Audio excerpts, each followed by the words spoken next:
Have that kind of atmosphere, which we've had throughout the year. The fans have been really consistent and done a great job for us. So that helps energize our players. Our players started fast.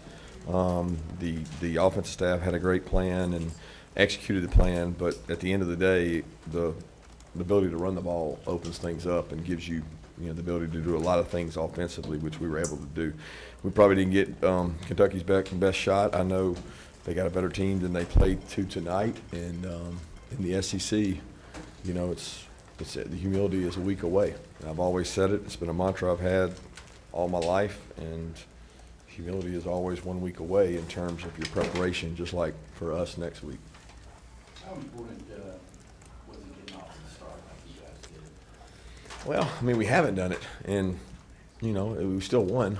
So it certainly helps to start fast. It helps to do things well and play well and have a good plan and execute the plan. But it doesn't mean that the times we didn't, the plan wasn't good. We didn't always execute it, and we played well offensively, especially tonight, and executed well. So that definitely helps momentum-wise. Coach Carson mentioned y'all might have taken a slightly different approach during practice with regards to the start. Just curious, what would you attribute to success? We didn't do anything different in practice. I don't know what he's referring to. Maybe offense changed something up to start faster. I don't know. We did the same practices we've been doing. I attribute the success starting to execution. Carson was really in rhythm early, and when you run the ball and you have play action and your offensive line protects, you have good throwers and catchers. You're going to do well. They did well on us. When you have good pass protectors and a good thrower, and you've got the ability to run the ball, it makes it hard to defend as a defensive team, because they stand back there, they have all day because they're protected, and you can't cover them that long. Kirby, conversely, I think it's been 42 games now since you guys given up 100 yards to a back. Davis came in pretty high. What do you everybody commits to the run. What do you do different that's taking, I guess 20 points last time somebody went for 100 on you? I don't know that we do anything different. We have good players. We have good coaches. When you have good players and good coaches, you execute at a high level. Trey Scott and our defensive staff, they believe in striking blockers and playing the run. And, we probably haven't played the run as good this year as we could, but it wasn't for lack of trying or lack of tackling. And the first thing we did on Monday after the Auburn game was we showed them 10 clips of unbelievable run defense against Auburn. We had some unbelievable strikes and blow delivery and getting off blocks, and that's what play and run defense is. We were really positive with them and showed them doing it right, and they responded to that. Coach, would you say this was a complete performance by both offense and defense? And if not, what will it take to get there?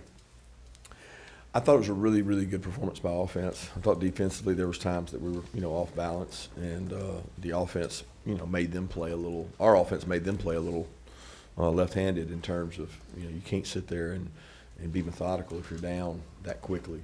And we knew that they would struggle to play from behind. That's not their style of play.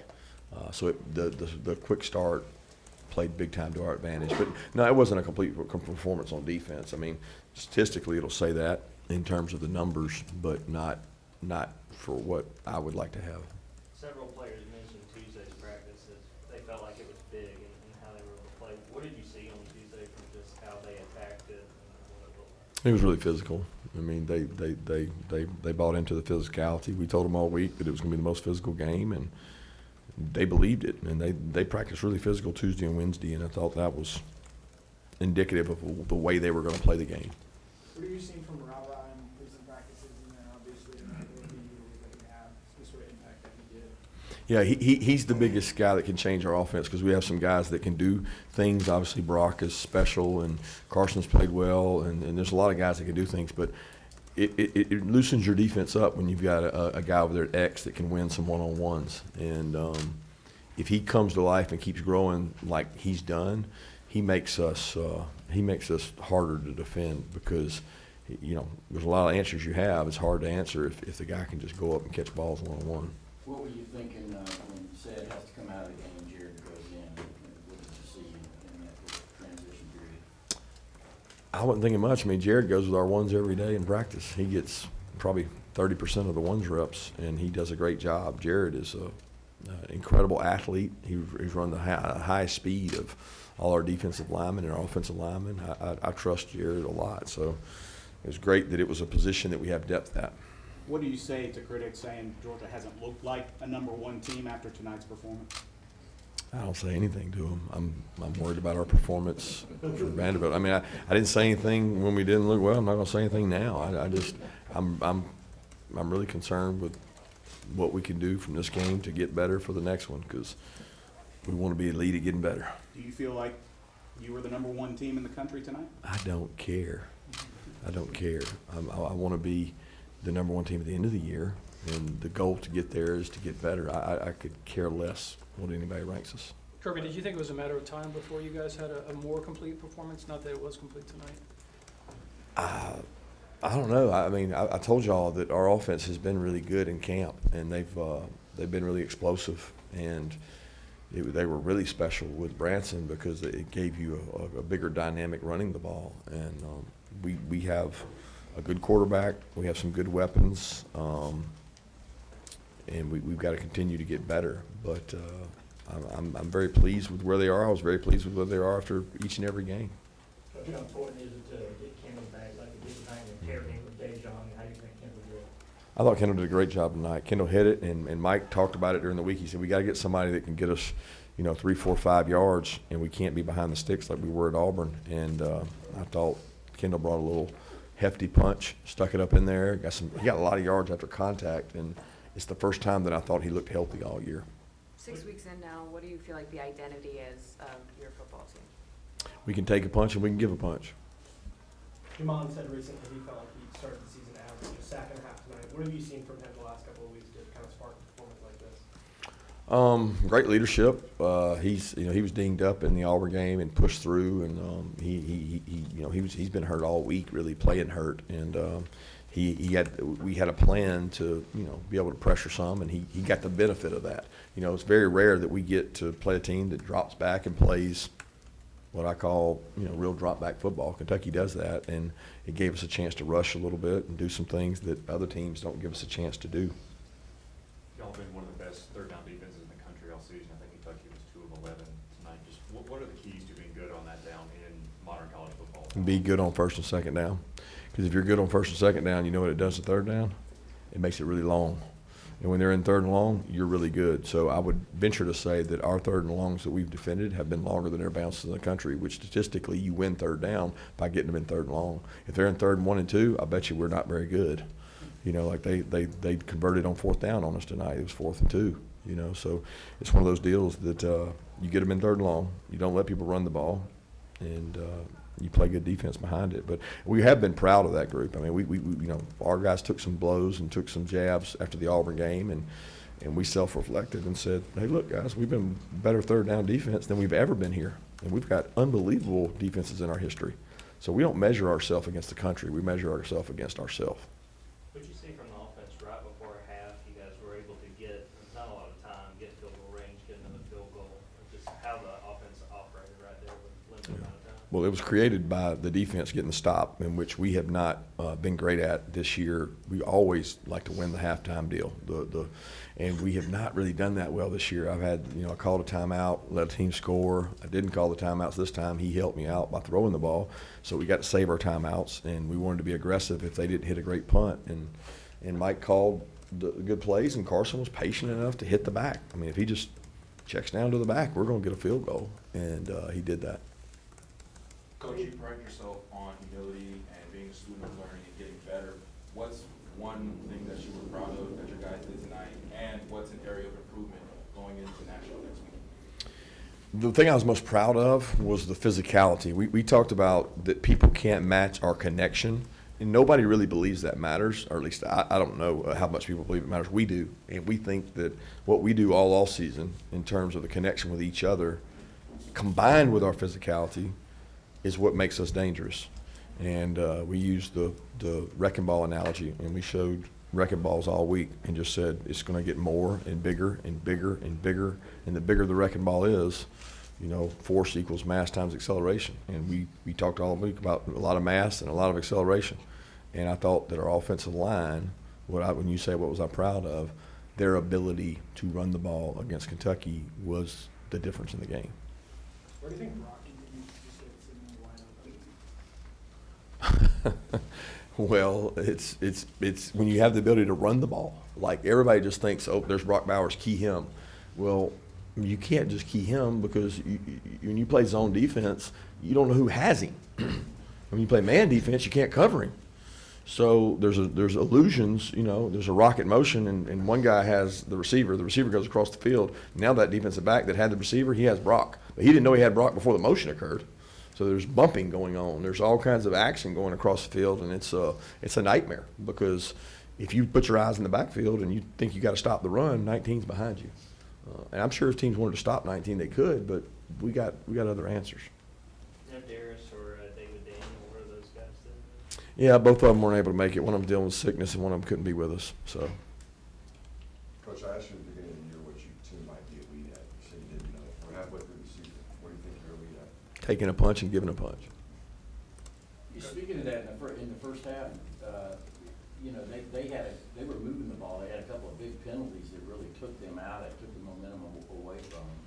And at the same time, you guys, answered each time. Did you just that first quarter? How big were the penalties that kind of hurt them, and sort of you guys were able to seize momentum? I think. Yeah, I thought the momentum was the rah-rah play because I didn't think it was a touchdown. I couldn't see from where I was, and then they were yelling in the box that it was a touchdown. That was the biggest momentum because it went from – was that third down that happened on? I don't know. But it second down maybe. I don't know. But when we scored a touchdown there, it was like, whoa. We got huge momentum here. They did have some penalties. And I'll say this, our team had great discipline tonight to not get cheap penalties. And we told them, we said, hey, look, Kentucky will have some penalties. They'll have guys push you or shove you or do something to you. I said, just don't respond to it. And I thought our guys were really good. It really cost them on the drive. They stopped us, and they had the kid hit said. And that converts the third down that we didn't convert, and we go down and score that drive. So people don't ever talk about the discipline our team has. I so respect our guys for not retaliating or taking shots when people do things, to take shots at you. How valuable in the long run was getting guys like Brock Vandegrift on the field, getting them in situations like this and letting them play like they were able to? Yeah, it's great. It's great. I mean, if he has to go in and play, he's going to be more and more ready. He gains confidence each time he goes out there. Speaking of establishing depth, how important was it for Pierce Berlin and Lawson Lucky to be healthy and get game time reps also? It's awesome. They got to get better though. They go out there and play against the same guys the other guys do, and they got to be able to block people and play physical, and that's something that they got a lot better last week in practice because we made them go block and go be physical, and they got to continue to do that if they're going to play. For the second time in 2 weeks, you got the disconcerting signals penalty, and obviously helped lead to their touchdown, or one of their two touchdowns. It seemed like the guys were a little bit confused as to why that call was being made. Did you get any word from officials in terms of why that's being called that way? It's complicated. I'm not trying to get you. It's real complicated. That's a tough call. It's complicated, Chip. I can't get into it. It may be above some of y'all's football IQ. No offense. Kirby, Tebow was talking about the win streak and how you mentioned taking punches and how you get everybody's best game. And he said it was important to celebrate the wins, and that was something that you had done. How have you kept the team up when it has been such a grind and you are getting everybody's best game? I don't know that we get everybody's best game. That's like everybody. I mean, everybody should get everybody's best game. They're not just giving us their best game because of our ranking or because of our winning streak or any of that. They want to play their best game because that's what they need to do. Just like we want to play our best game regardless of who we're playing. But I am enjoying the wins. I cherished the hell out of the win last week. I told y'all I knew it was going to be 10 times harder to play on the road at Auburn than any game we had. And I knew this week this was really their first road test, and it was going to be an advantage for us in terms of that. I mean, it's a factor, guys. When you play on the road in the SEC, it's hard, and I knew we'd have good juice ready to come out, and our guys, when they get challenged, they want to go play well. So I embrace winning and enjoying the moment. I'm not going to sit back and think that you're just going to – it's not going to go on forever. And when we do lose, when that happens, we're going to move to the next one too. Like, it's gonna move, the life is gonna go on. The sun's gonna come up tomorrow, and we're gonna have to get better. I want to go back on that wrecking ball that you were talking about. Like, in my head, I'm envisioning Miley Cyrus, but what are you, is it like an actual I wrecking don't know ball? who What are Miley you, Cyrus is. Like, what is that? What does she have to do with a wrecking ball? well, she has a song called Wrecking Ball.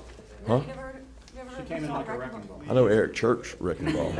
So were you showing videos of like, what specifically, is it a wrecking ball going into a wall or certain plays or things like that? Like, what were you? Force equals So mass times acceleration.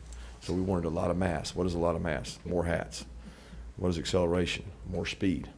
And we wanted that going into them. And we wanted to do it connected. Like, we wanted to be connected in our physicality. And we showed videos of a wrecking ball. It was just a big ball hitting a building. I mean, it was knocking it down. And each week, each day in the meeting, it got bigger and bigger and bigger and bigger. And we wanted to be the wrecking ball. Let's take 2 more questions. Coach, you seem pretty animated with McConkey's on punt there. What was the message? Well, there's hidden yardage, right? I mean, we got to field the ball to not let the ball bounce and roll and get downed. I mean, you don't want to start on your own too. It takes a lot of confidence to run up there and catch the ball. Sometimes the greatest return you ever have is the ball you fair caught. And he's done a tremendous job for us. That kid takes so much pride doing it right. I love him to death. And if we wouldn't clip, he would have had an outstanding return tonight that he didn't even need the clip.